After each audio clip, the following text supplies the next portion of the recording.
Here we will discuss about Excel. For our first lesson, we'll talk about using formulas and functions in Microsoft Excel.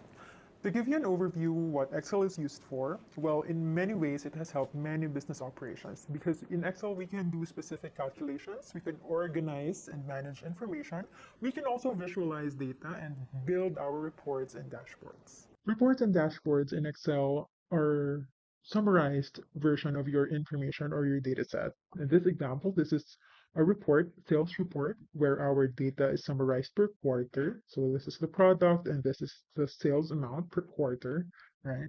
Well, a dashboard is a more dynamic version of your report because you can actually filter out things in dashboard and it's pretty much self-service. Other people can put information in dashboard as they wish. You can also include visualization in both dashboards and reports.